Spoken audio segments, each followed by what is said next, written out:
보혈로 덮노라. 나사렛 예수 그리스도의 보혈로 덮노라.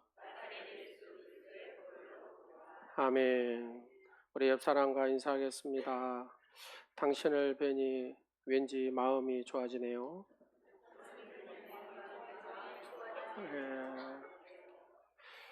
자, 사진 한번 보겠습니다. 예, 카피바라라는 동물이거든요. 카피바라. 혹시 아신 분?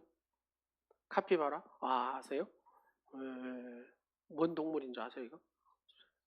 예? 예, 쥐. 예. 이 카피바라라는 동물은 여러분들 지금 사진에 보신 것처럼 새를 봐도 한몫하고 사람을 봐도 한몫하고 심지어는 뭐도요? 악어도. 그 영상을 보니까요.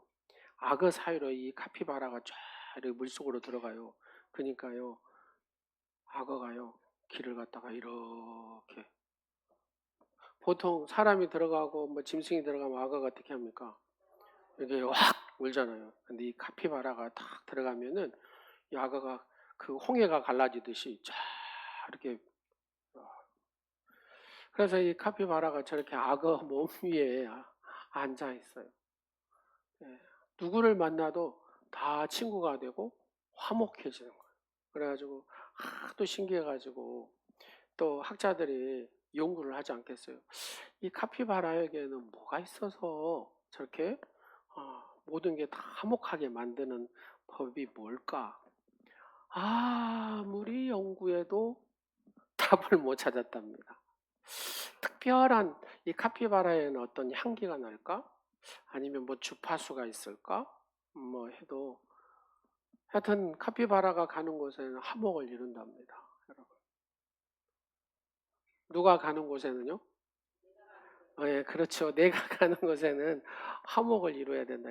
할렐루야. 영국 회중교회에 영적인 거성인 조지 파커 목사님이라는 분이 계시거든요.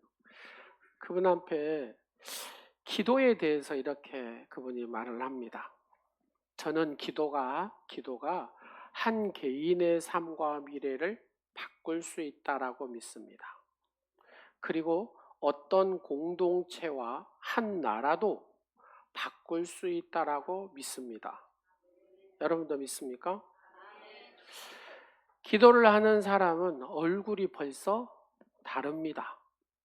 교회를 다니면서 기도 생활을 하지 않는 사람들은 하나님의 음성을 듣지 못하기 때문에 그 영혼에 어떤 향기와 기쁨도 없습니다.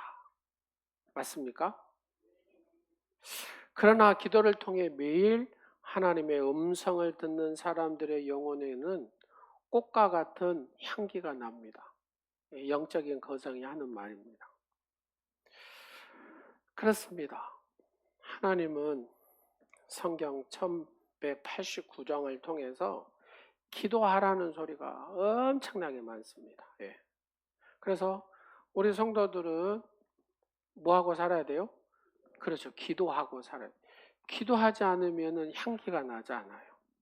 기도하지 않으면 기쁨이 없어요.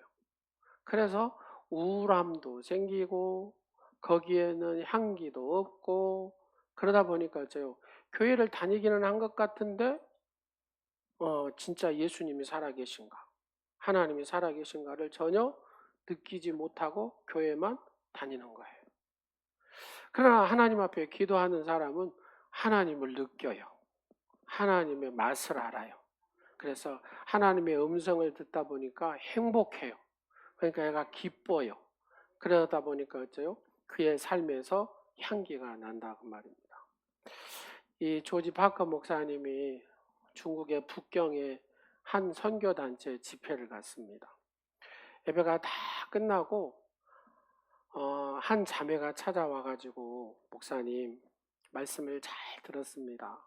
근데 기도를 통해서 내가 기도를 하면 기도를 통해서 하나님의 말씀을 어떻게 듣는지 이렇게 물었습니다. 내가 기도를 통해서 어떻게 하나님의 음성을 내가 잘 들을 수가 있습니까? 라고 물어보니까 이 목사님이 이렇게 대답을 했답니다. 여러분 핸드폰 있잖아요. 핸드폰. 핸드폰에는 수신기라는 게 있습니다. 그 수신기가 이렇게 좀 좋으면은 잘 들리고 수신기가 나쁘면은 잘 안 들려요. 여러분, 그 자매한테 이렇게 표현했대요. 핸드폰 수신기가 약하면 통화가 안 되듯이 자매님이 하나님 앞에 순종이 모자랄 때 하나님의 응답이 들리지 않습니다. 맞는 것 같아요? 안 맞는 것 같아요? 자, 다 같이 하겠습니다. 내가 순종이 모자랄 때 하나님의 음성이 잘 들린다, 안 들린다? 안 들린다. 그렇게 이 목사님이 얘기했다.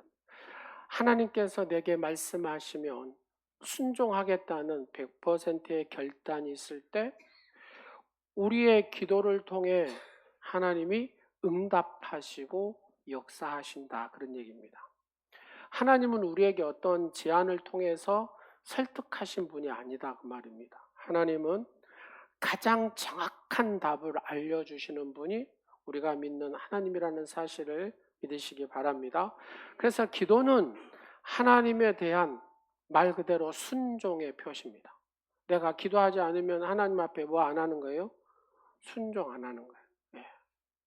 여러분, 내가 하나님을 믿는다는 것은 쉬운 말로 그냥 복을 받기 위해서 믿잖아요. 그죠? 여러분, 옆 사람 물어보세요. 하나님 왜 믿냐고. 저주 받으려고 믿은 사람 손 한번 들어보세요. 한 사람도 없을 거예요. 하나님을 복을 받기 위해서 믿을 것이고 아버지 이 복이라는 것은 영적인 복을 비롯해서 정신적인 복, 육체적인 복 이런 모든 복을 얘기하는 게 복입니다. 내가 하나님을 믿고 복을 받기 위해서 믿는데 이 기도는 하나님에 대한 순종의 표시라는 거예요. 순종의 표시. 그러면 내가 기도 생활을 한다는 하나님 말씀대로 내가 순종함으로 기도 생활을 하는 거예요. 그래야 하나님의 음성을 듣지 않겠어요. 하나님의 축복의 소리도 듣고 하나님의 위로의 소리도 듣고 하나님 나를 만지시기다. 오늘 찬양을 쫙 예수 이렇게 딱 부를 때 심령에 이렇게 딱 박히잖아요. 박힌 빈이 있다니까요.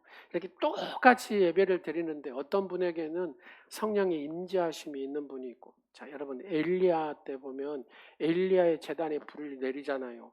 바알과 아세라 불 내려 안 내려요? 안 내리잖아요. 똑같아요. 똑같은 자리에 있는데 어떤 사람에게는 찬양 한 곡을 통해서 불이 임하고 말씀을 통해서 불이 임하고 기도 가운데 불이 임하고 그래서 눈에서 눈물이 팡 돌면서 눈에서 눈물이 쫙 흐르는 게 성령의 만지심이 있어서 그래요.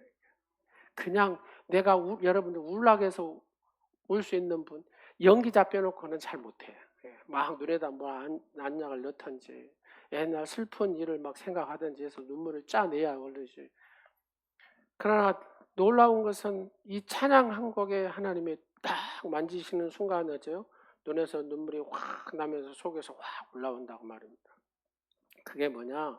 하나님의 만지심이다. 하나님께서 주신 이렇게 터치다고 말입니다.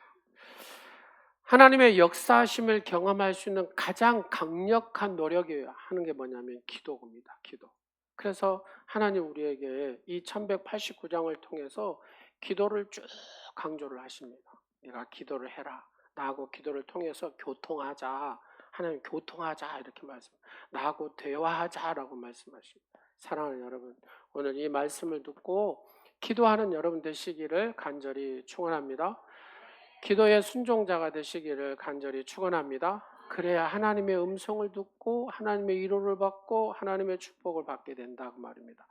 언제 어디서나 이 기도를 멈춰서는 안 됩니다. 하나님의 자녀들은. 그래서 기도해야 돼요. 반드시 하는 모든 일들이 하나님 앞에 기도 응답을 통해서 형통의 복들을 받으시는 여러분 되시기를 간절히 축원합니다. 하나님 오늘 하루도 자주자주 주님과 대화를 나누고 싶습니다. 주님께 순종하는 마음을 먼저 품고 늘 기도하기를 원합니다. 라고 여러분이 기도할 때에 하나님께서는 여러분의 기도 가운데 임재하시고 만지시는 역사가 있는 줄로 믿으시기 바랍니다. 자, 그래서 우리가 하나님 앞에 우리는 늘 선택을 해야 됩니다. 선택. 자, 하나님의 백성으로 살아가는 것. 그러잖아요. 여러분 하나님의 자녀 맞습니까? 하나님의 자녀만 아멘? 하나님 백성으로 하나님의 자녀로 살아가는 우리는 매일의 삶 속에서 순종과 불순종의 갈림길에 서게 됩니다. 그래서 하나님은 단지 외적인 종교 행위가 아닌 바로 중심에서 우러나오는 순종을 원하십니다. 사무엘상 15장에서 사울왕은 하나님의 명령 앞에 순종하기를 원했는데 그 사울왕은 부분적으로만 순종한 사람입니다. 그래서 결국 왕위를 잃게 되고 그 다음에 그 생명까지 잃게 되는 모습을 봅니다. 오늘 본문의 말씀에 순종이 제사보다 낫다라고 하나님이 기준을 정했습니다. 그러니까 순종이 어떻게 보면 예배보다도 낫다는 거예요. 쉽게 얘기해서 이걸 쉽게 풀면 그만큼 하나님 말씀에 순종하는 것이 엄청나게 중요하다라는 겁니다. 이것을 신명기 28장 1절에 우리에게 잘 표현해 준 말씀인데 여러분이 천천히 같이 읽도록 하겠습니다. 시작. 내가 내 하나님 여호와의 말씀을 뭐하고 삼가 듣고 그 다음에 내가 오늘 내게 명령하는 그의 모든 명령을 그 다음에 뭐라 그래요? 지켜 행하면 그 다음에 내 하나님 여호와께서 너를 세계 모든 민족 위에 뛰어나게 하실 것이라. 아멘. 이 말씀이 맞아요? 틀려요? 그렇습니다. 우리가 역사적으로 쭉 보면 성경의 역사를 보고 기독교의 역사를 쭉 보면 하나님 말씀에 순종하는 자를 통해서 세계 모든 민족이 뛰어나게 하셨습니다. 그걸 하나로 우리가 예화를 들면 다윗을 들 수가 있습니다.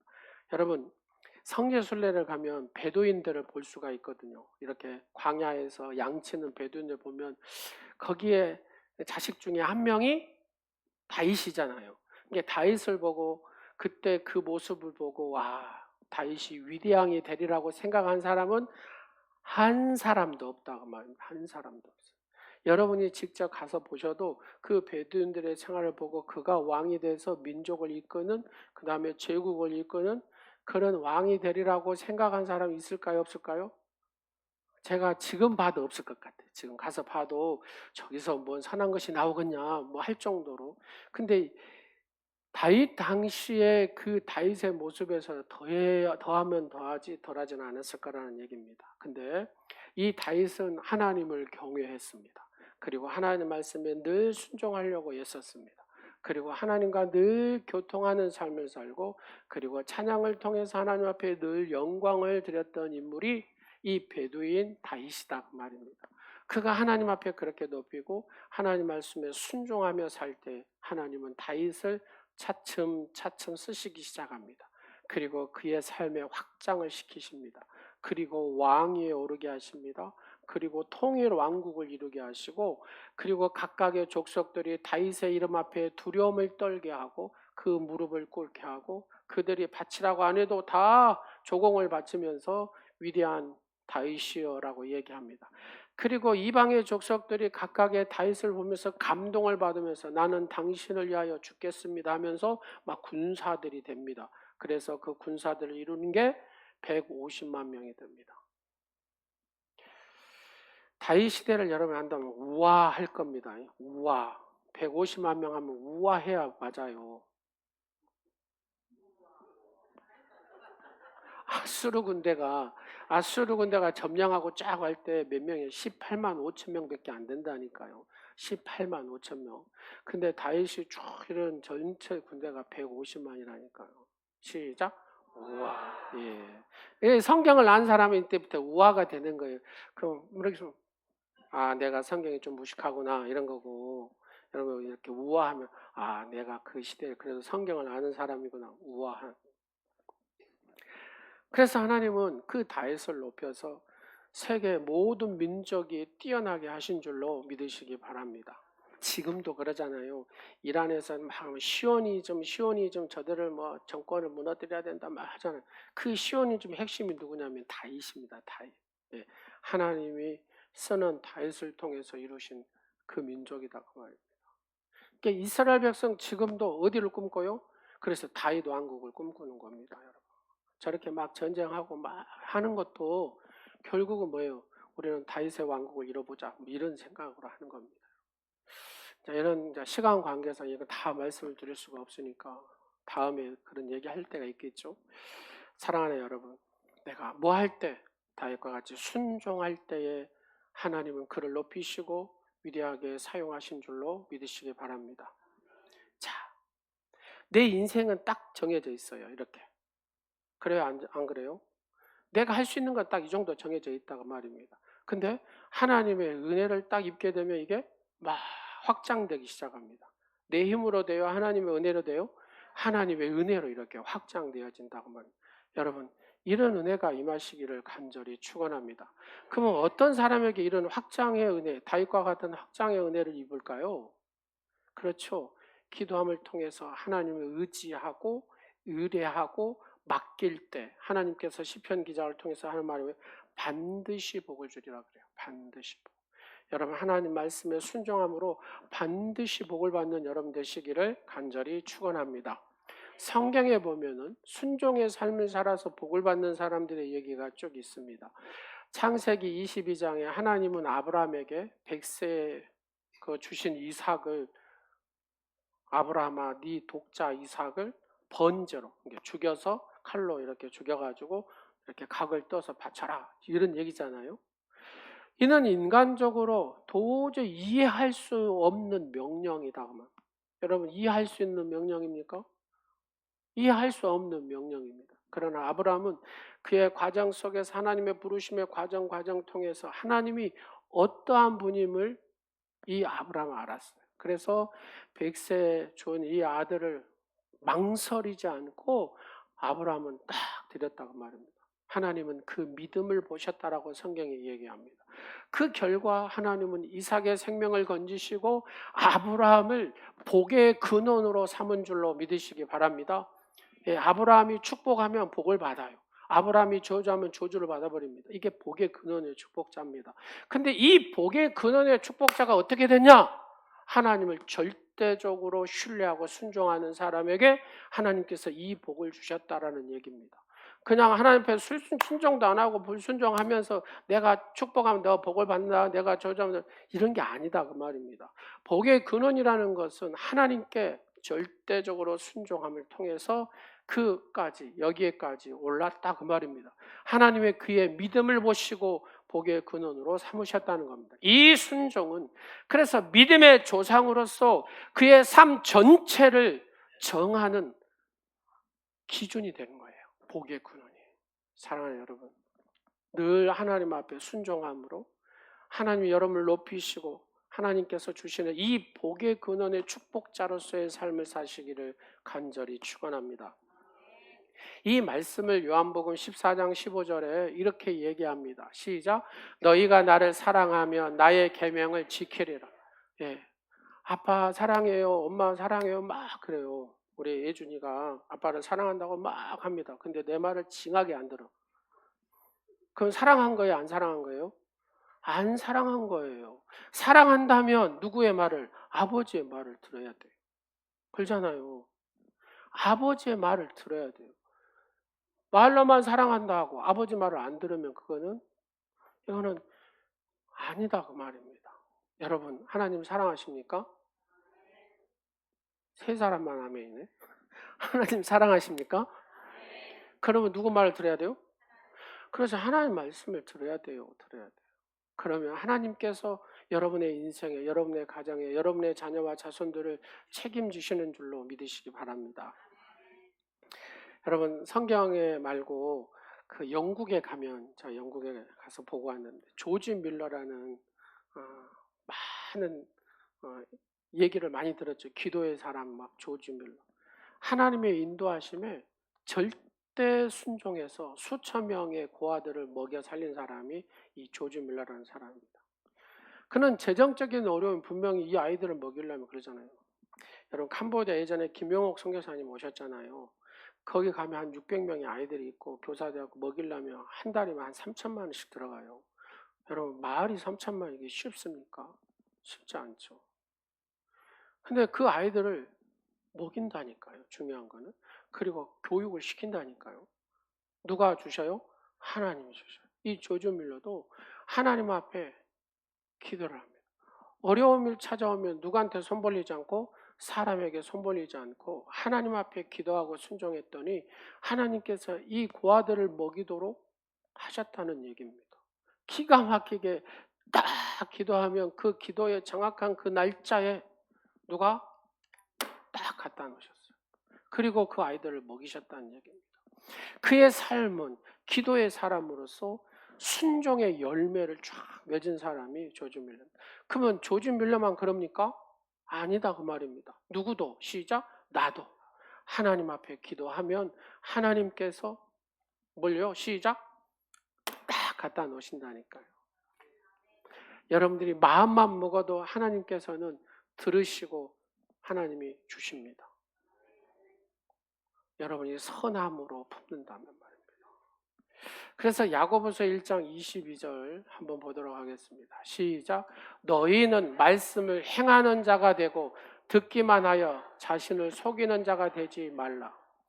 내가 말씀을 들었으면 여러분 기도의 자리에 서야 됩니다. 아멘. 예배의 자리에 서야 됩니다. 아멘. 말씀에 순종해야 됩니다. 아멘. 말씀을 들었으면 뭐 해야 돼요? 내가 조금이라도 실천하려고 해야 된다. 내가 1%라도 내가 해야 된다니까요. 그러면 그 1%가 내 것이 됩니다. 10%에 순종한 10%가 내 것이 됩니다.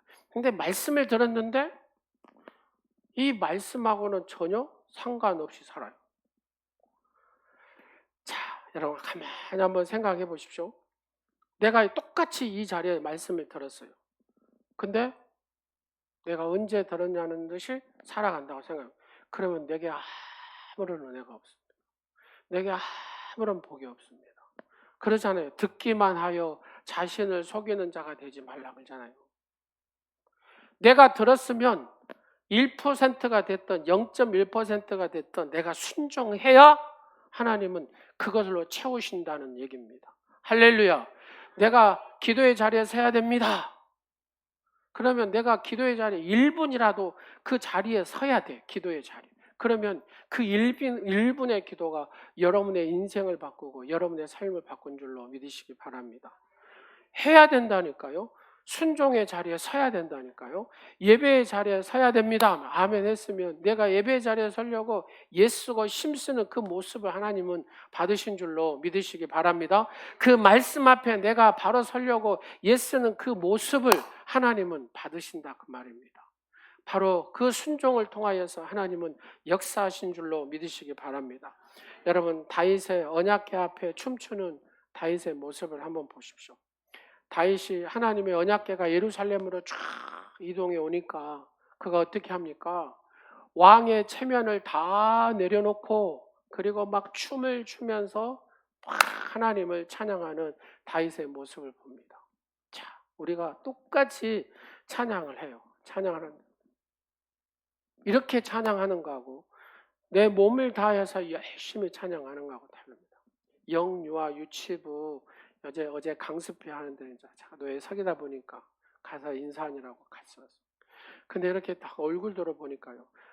영유아 유치부 선생님들하고 아동부 선생님들하고 인상이 달라요. 참 신기하대요. 네. 제가 목요일 날인가 영유아 아동부 교사 그 성경 강습회도 갔거든요. 가서 이렇게 딱 얼굴을 이런 형인데 이 영유아 유치부는 샥샥샥 막 눈이 살아서 이게 뭐 이유가 뭐지? 그러면 이제 중고등부 선생님들 이럴까요? 그런 생각을 제가 해봤다니까요. 여러분 하나님 앞에 예배할 때 여러분이 체면을 다 내려놓으십시오. 그리고 전심으로 예배하는 자가 되시기를 간절히 축원합니다. 다윗은 왕이었지만 자기의 모든 왕의 것들을 하나님 앞에 내려놓고 전심으로 예배하고 찬양했다고 말입니다. 하나님의 법궤가 들을 때 전심으로 환영했다고 말입니다. 여러분 근데 그의 아내 미갈이 비웃어요. 에이 왕이 돼갖고 채통 없이 하나님은 미갈에게 이 아이를 낳지 못하도록 막아버립니다. 태를 막아버립니다. 아이를 못 낳잖아요. 여러분, 고대 근동에 아이를 못 낳는다는 것은 죽음입니다. 일상의 사람들은 남편이 있어야 살거든요. 근데 남편이 없으면 아들이라도 있어야 살아요. 먹고 사는 것이 그래요. 여자 혼자로서는 살 수가 없어요. 그러니까 태가 다쳤다는 것은 그의 여인으로서 죽음입니다. 그냥 생계에서도 죽음이고 삶에서도 죽음이고 다 죽음이에요. 이게 그냥 이 완전한 복을 이루지 못한 사람이죠. 그래서 진정한 예배는 사람의 시선보다 하나님 앞에서 내가 마음껏 기뻐하고 헌신하는 그 마음이 중요하다 그 말입니다. 여러분, 전심으로 누가 봐도 야, 내가 저 집사님 예배드리는 모습, 나도 저 모습으로 예배드려야 되겠다. 그런 사모함을 줄 수 있는 그런 예배자가 되시기를 간절히 축원합니다. 그러면 하나님은 동일하게 우리를 본다. 카메라로 이렇게 다 볼 거란 말입니다. 하나님의 카메라로 이렇게 쫙 어디까지요? 우리의 마음까지. 네가 어떤 마음으로 예배 드리는 것까지 하나님은 다 보신다고 말입니다. 그리고 그 예배를 받으신 줄로 믿으시기 바랍니다. 그래서 내가 어떤 예배자가 되느냐에 따라서 여러분 자녀들 복받기를 원하십니까? 그러면 살아있는 예배를 드리십시오. 그리고 하나님 앞에 전심으로 맡기십시오. 그러면 하나님께서 세워주시고 하나님께서 여러분 높여주시고 그 자녀들을 형통케 하신다는 사실을 믿으시기 바랍니다. 여러분이 애를 안 써도 돼요. 여러분이 애 써서 될 일 같으면 다 잘 되죠. 그러잖아요. 하나님 앞에 애를 쓰세요. 그러면 하나님께서 책임지시고 만들어 가신 줄로 믿으시기 바랍니다. 다윗은 예배의 본질을 체면이 아닌 하나님 중심으로 그가 이렇게 보였다는 겁니다. 그래서 하나님은 그 중심을 보시고 기뻐하신 줄로 믿으시기 바랍니다. 여러분, 성경의 창세기 4장 1절 7절에 나온 게 뭐예요? 가인과 아벨의 제사잖아요.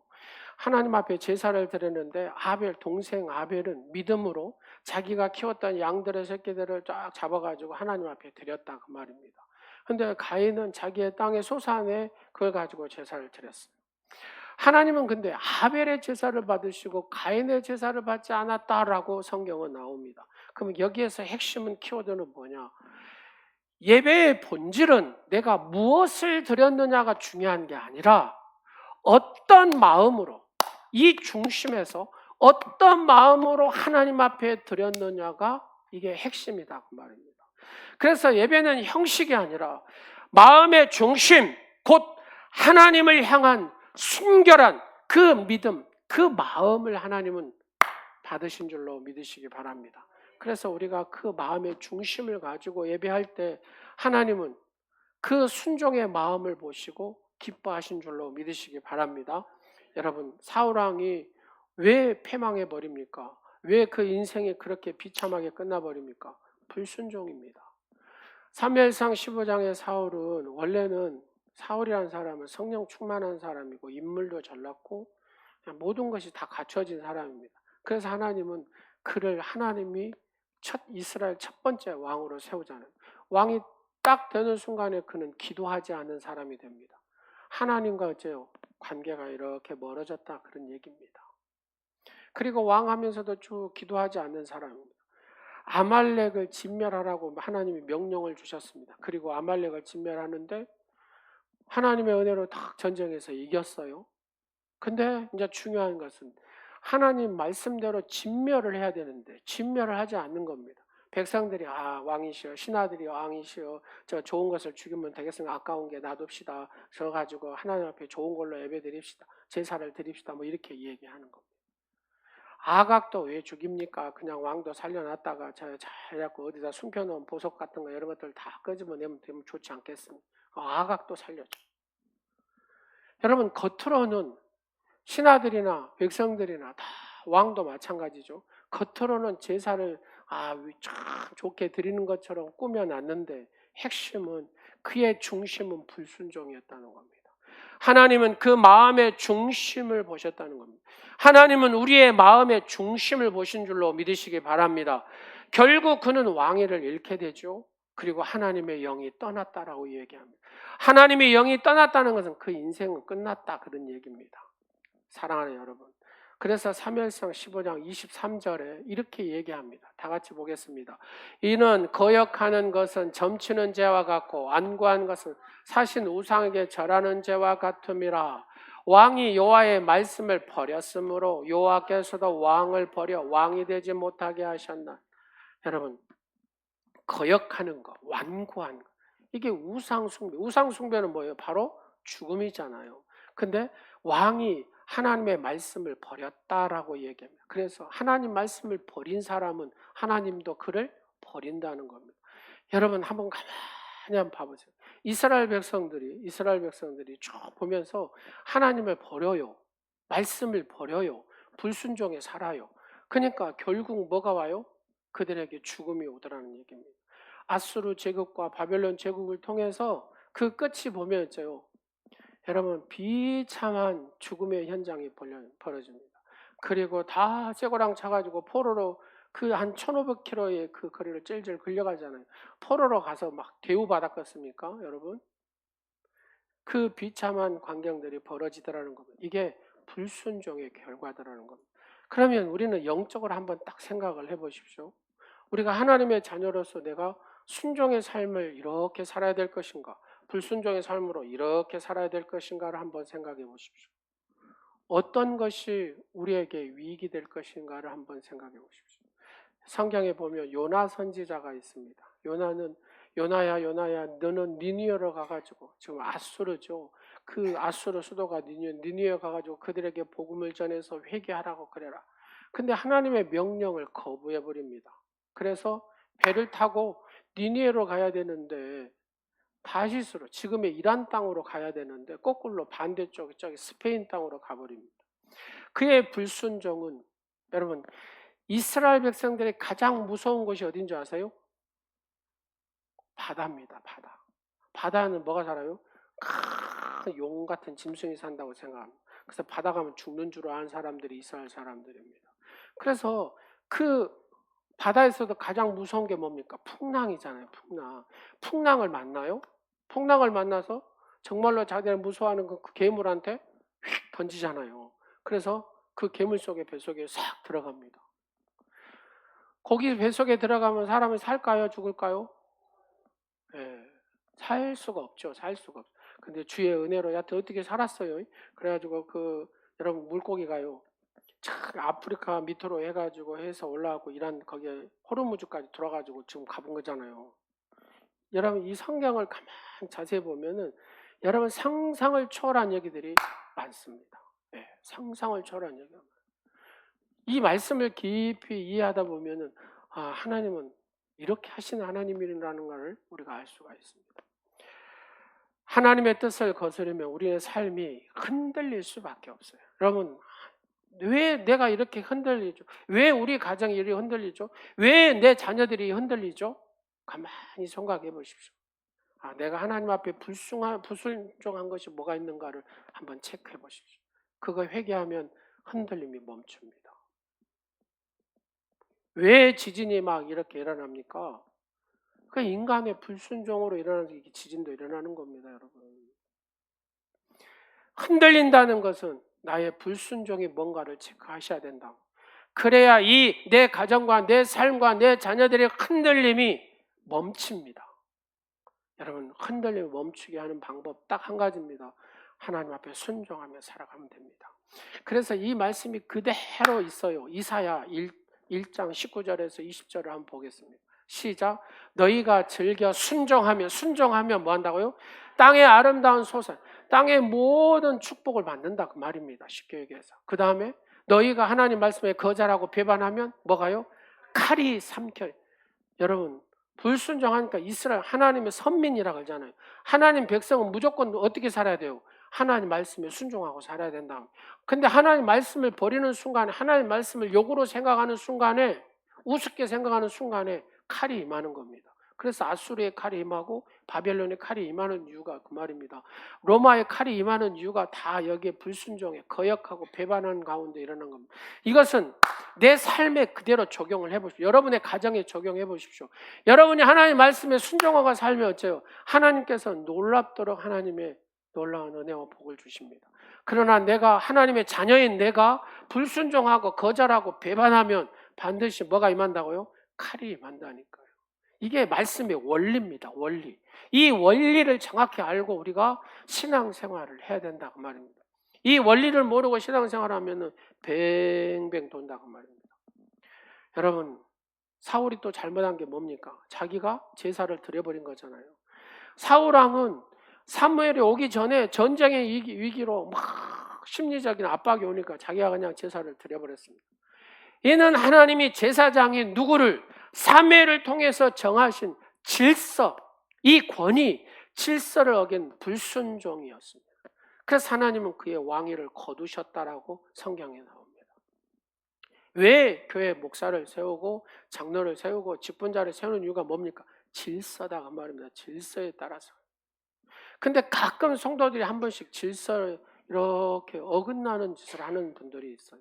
그것은 뭡니까? 그건 자기가 받아야 돼요. 자기가. 질서를 어기면 안 돼요. 고린도전서 14장에 뭐라고 하면 질서의 하나님이라고 그러잖아요. 여러분, 그래서 질서를 어기면 안 된다는 겁니다. 교회는 반드시 질서 있게 가야 됩니다. 예배도 마찬가지입니다. 하나님은 정하신 법이 있고 질서가 있어요. 근데 이 질서를 어기면 문제가 생깁니다. 하나님을 믿는다고 하면서도 항상 하나님의 법대로, 하나님의 질서대로 해야 되는데 내 방법대로, 내 판단대로 하려고 하는 가끔 이상한 사람들이 있습니다. 이것이 곧 불순종입니다. 불순종. 예배는 하나님의 뜻에 순복하는 행위잖아요. 여러분, 우리의 삶도 하나님 말씀에 순복하는 행위다 그 말입니다. 그래서 하나님 앞에 복을 받기 위해서는 그 말씀에 순복하고 내 방법이 아니고 내 판단이 아니라 하나님의 방법, 정하신 방법과 질서에 따라서 살아갈 때에 그 사람이 순종의 사람이고 복의 사람인 줄로 믿으시기 바랍니다. 그래서 순종은 단순한 행위의 문제가 아닙니다. 이 순종은 하나님과 관계 속에서 하나님을 신뢰하고 인정하는 것이 순종이거든요. 그래서 우리가 하나님의 말씀을 온전히 믿고 따를 때에 삶은 비로소 이렇게 안정이 됩니다. 왜요? 하나님의 인도하심을 쭉 받기 때문에. 그래서 순종이 하나님의 역사하심 속에 딱 전능하신 날개 아래 하나님의 의로운 오른손으로 붙으십니다. 여러분, 자녀들을 어떻게 지킵니까? 기도로 지키는 거예요. 왜? 하나님 의로운 손으로 사랑하는 딸을 딱 잡아주세요. 하나님의 전능하신 날개로 품어주세요.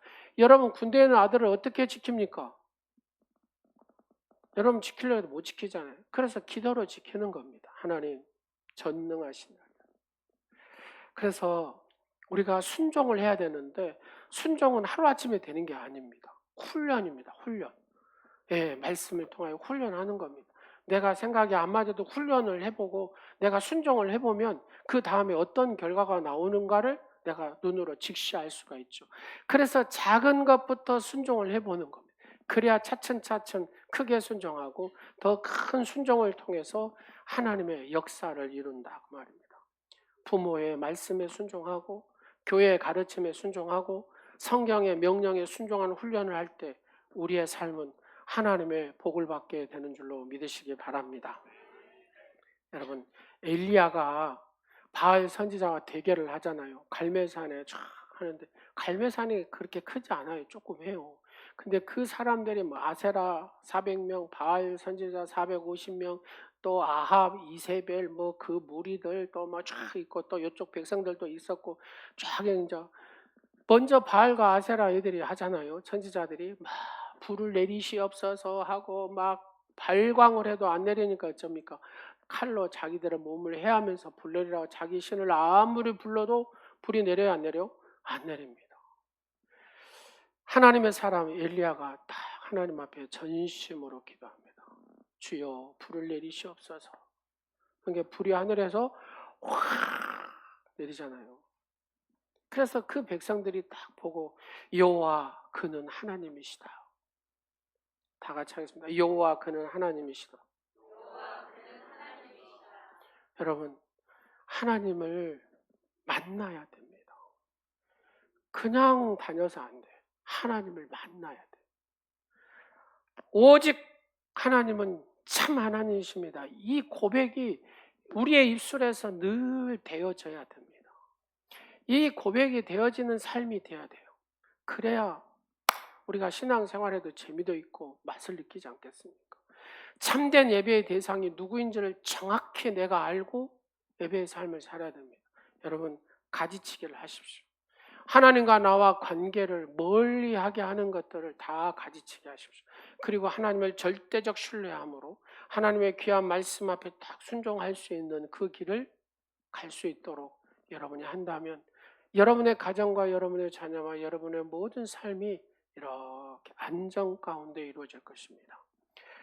하나님은 외적인 열정이나 군중의 소리가 아닌 진실한 우리의 이 마음을 보시고 우리의 믿음을 보시고 우리의 회개하는 그 회개의 제사를 받으신 줄로 믿으시기 바랍니다. 엘리야의 예배는 혼자였지만 살아계신 하나님께서는 이 엘리야와 함께 하심으로 강력한 불로 태우시고 그 정결한 마음을 받으시고 하나님의 역사하신 줄로 믿으시기 바랍니다.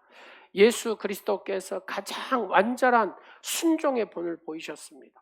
빌립보서 2장 8절에 자기를 낮추시고 죽기까지 복종하셨으니 곧 뭐라고요? 십자가의 죽으심.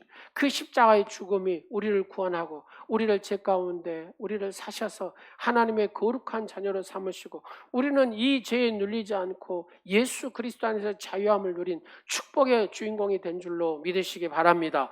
예수님의 이 순종은 인류의 구원을 이루신 길이었다 그 말입니다. 우리는 그리스도를 따르는 자로서 그래서 나는 뭐에 살아야 된다? 순종의 삶을 살아야 된다 그런 얘기입니다.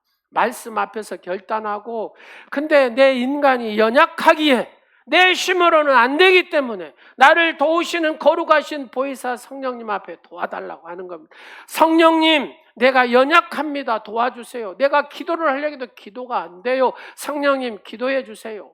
성령님 앞에 구해야 됩니다. 성령님 내가 결단해도 이게 잘 안 됩니다. 성령님께서 힘 주세요. 성령님께서 능력 주세요. 성령님께서 이렇게 살아갈 수 있도록 하나님께서 역사해 주시라고 그 성령님의 도움을 구하는 겁니다. 그렇게 살아가면 하나님의 거룩한 뜻대로 우리가 살아갈 수 있고 하나님의 주신 참된 평안과 이 기쁨을 누리는 축복자의 삶을 살아갈 수가 있는 줄로 믿으시기 바랍니다. 하나님은 이 말씀 앞에서 내가 즉각적으로 순종하는 사람인가 아니면 내 판단과 유익을 우선순위로 하는가를 보신다는 겁니다. 하나님이 지금 내 순종을 요구하시는 부분은 무엇인가 여러분 한번 체크 한번 해보십시오. 내 삶을 통해서 순종의 본을 보이며 자녀나 성도들에게 이 신앙을 내가 제대로 전하고 있는가를 한번 체크해 보십시오. 그리고 여러분의 삶이 여러분의 가정이 순종의 삶을 살아서 하나님이 이렇게 높이시고 하나님께서 존귀하게 여기는 여러분의 가정과 여러분의 자녀와 자손들이 되기를 간절히 축원합니다. 기도하겠습니다. 거룩하신 하나님 아버지, 오늘 말씀을 통해 순종의 제사보다 낫다는 진리를 마음속 깊이 깨닫게 하심을 감사드립니다. 우리의 예배가 형식에 그치지 않고 주님의 뜻에 온전히 순종하는 삶으로 이어지게 하옵소서. 아벨처럼 믿음으로 제사를 드리게 하시고 엘리야처럼 오직 하나님만을 바라보는 단호한 예배자의 삶을 살게 하여 주옵소서. 다윗처럼 사람의 시선보다 하나님의 임재 앞에서 춤추는 기쁨을 누리게 하옵소서. 우리의 마음에 남아있는 교만과 자기의 의와 자기의 뜻을 버리고 모든 영역에서 아버지 하나님의 뜻이 이루어지다라고 고백하는 진정한 예배자가 되게 하여 주옵소서. 순종을 내면했던 사울처럼 되지 않게 하시고 요나처럼 도망치지 않게 하시며 하나님이 원하시는 길을 기쁨으로 선택하게 하옵소서. 하나님 우리의 삶의 예배가 되기를 원합니다. 일상 속에서 가정에서 교회에서 직장에서 순종으로 주님을 높이는 살아있는 예배자로서 그렇게 드려지게 하옵소서. 이 모든 것 예수 그리스도의 이름으로 감사 기도드립니다. 아멘. 우리 다 같이 일어나셔서 우리 이 찬양 한번 하겠습니다. 너 어디 가든지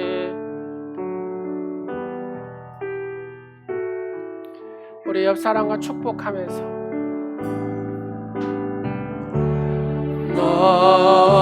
어디 가든지 순종하라 순종하라 너 어디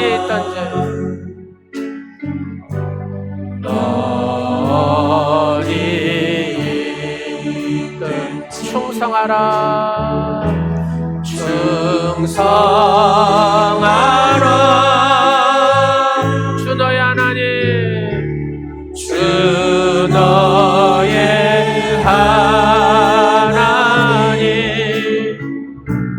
왕 되신 주 영원히 주님만 영원히 주님만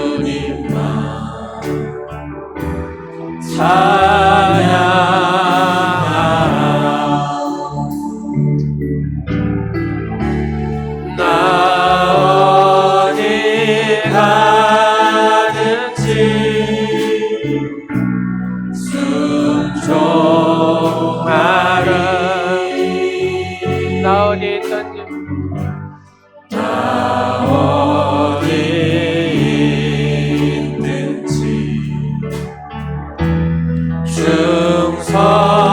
충성하리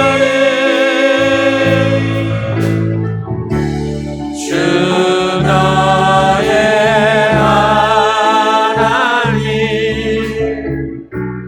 왕 되신 주 영원히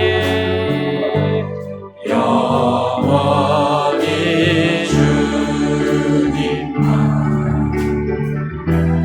찬양 주의 보혈 능력이 있도다 주의 보혈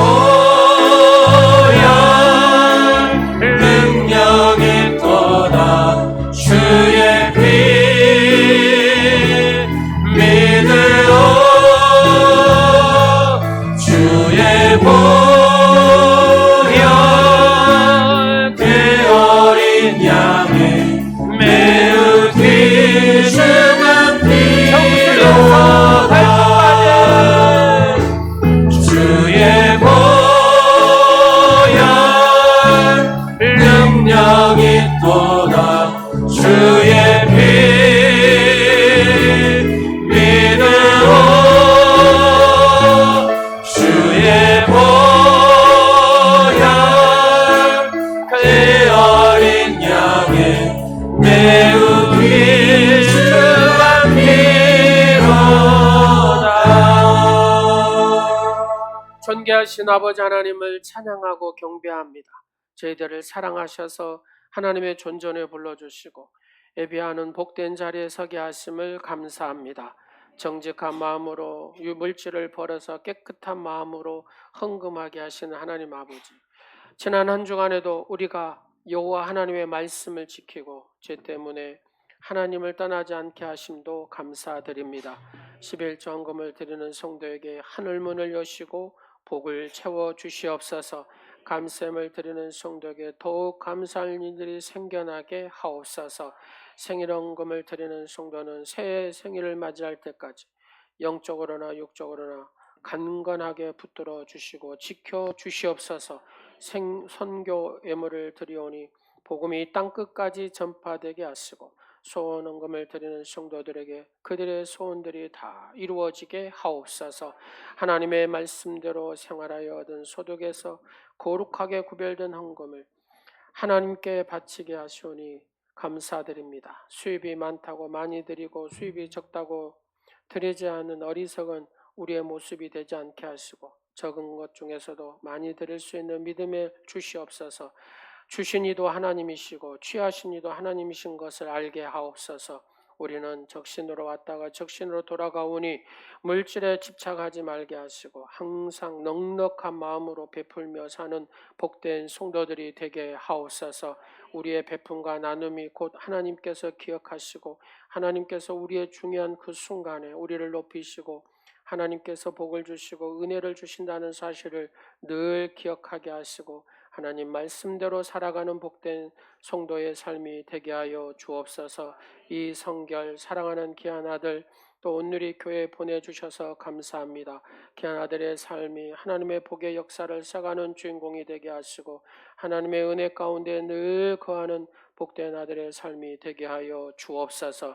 예수 그리스도의 이름으로 축복하오며 우리를 보호하심으로 지켜주시고 사랑으로 돌보시는 지극히 자비로우신 아버지 하나님의 은총과 용서하시고 사랑으로 감싸주시고 붙잡아 주시는 좋으신 예수 그리스도의 은혜와 예수님의 말씀을 기억나게 하시고 말하게 하시는 성령님의 감화 감동 교제 역사하심이 말씀 앞에 순종함으로 그렇게 살기로 다짐하며 돌아가는 사랑하는 성도들 머리 위에와 가정과 모든 삶 가운데 이제로부터 영원토록 영원하신 하나님의 축복이 함께 하옵시기를 간절히 축원하옵나이다. 아멘.